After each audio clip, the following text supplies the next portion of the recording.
Hi guys, welcome to my channel, or welcome back to the currently 6 subscribers that I have. I thought it would be really interesting today to share with you a funny incident that happened late 2014. At that time, I was travelling with my then boyfriend, obviously now ex, who happened to be Indian, South Indian. And we were travelling to his home area in Chennai, where his family also lived. Me being a little bit of an explorer, I think, whereas he probably just wanted to rest and relax and chill out at home and eat his mum's food, but unfortunately that wasn't quite what I wanted to do. So I thought there were so many exciting streets and little nooks and crannies to go and explore, so I really wanted to do. So at that time he had a little moped to get around on. He'd only just got it, in fact, and his family had been kind of keeping it in their little garage for him for when he got there, so he was quite excited to ride that around. So that's one way that I convinced him to help me explore a little bit.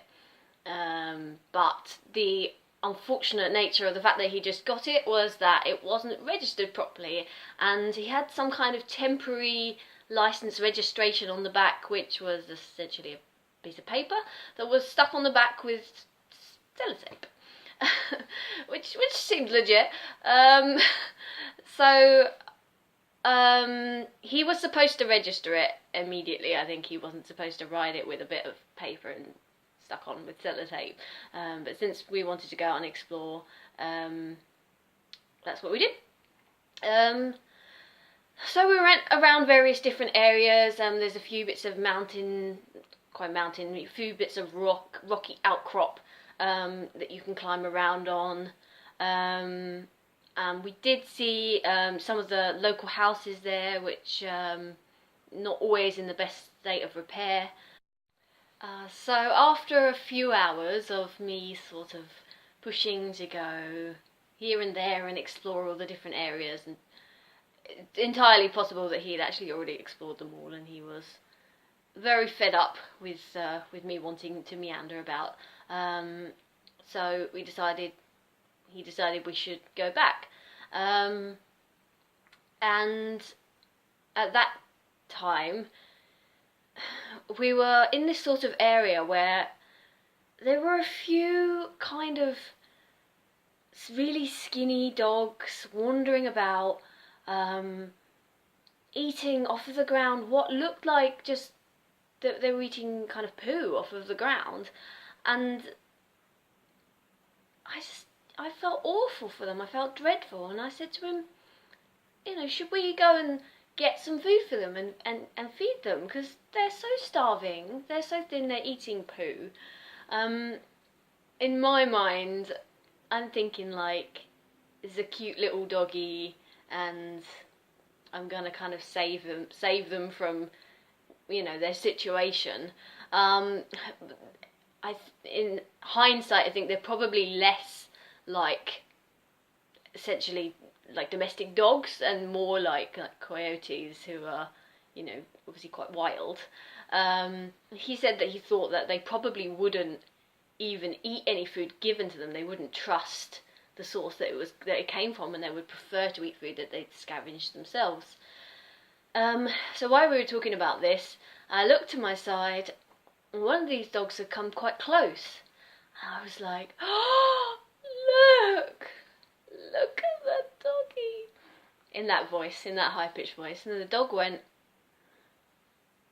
like that at me, and I was like, oh, I feel like I've made a mistake here, possibly. My boyfriend at the time kind of grabbed my arm a little bit tight, and he was like, okay, alright, so it's probably best that we leave now. Trying to be calm, but I can hear a little note in his voice that he's like slightly worried, and he doesn't know what's going to happen with this dog that's giving us this stare, like he's just realised we're the next thing that he could forage. As I watched and looked at this dog, and we sort of slowly started backing away towards the moped, on either side of this one dog, two more appeared. in the same expression with their heads slightly lowered and just calmly looking and thinking about how they could approach us. And then two more, and then two more. And I was like, this feels like not a good situation. So we're backpedaling quite fast towards the moped, and we actually managed to get onto the moped without too much difficulty. And then sort of do a wide semicircle around the area where the dogs are standing, still sort of just carefully watching us. And we're about to leave when he looks back and he sees his moped license paper on the ground, right back near where the dogs are, and he was like, I've got to go back and get my license, I'll get fined. And I was like, it seemed like a great idea, there's like 7 wild dogs standing there. I don't know what their intentions are, but I feel like, let's not find out. And he was like, no, if I go on the road, then they'll fine me, because they'll see me without a license and they'll fine me. This scrap of paper will stop me from getting fined. So I realised that he wanted us to go back and get this bit of paper, so that's what we did. We slowly trundled the moped back with me eyeballing these dogs, and he went right up next to this paper, and only about a metre from these dogs, and there's me like leaning,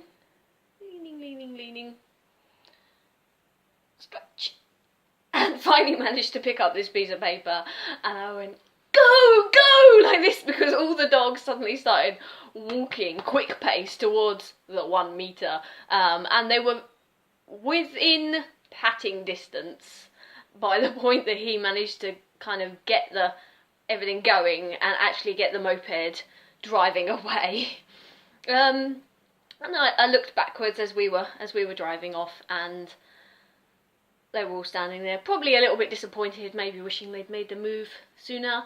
But that's the time that I once almost got eaten by wild dogs, but didn't quite, because I'm still here and I'm still alive. So thank you for watching. This was my first ever attempt to do a sort of to-camera piece, which is why it's relatively rubbish. And I hope that if you enjoyed it, if you want any more adventure stories, I would love to do them.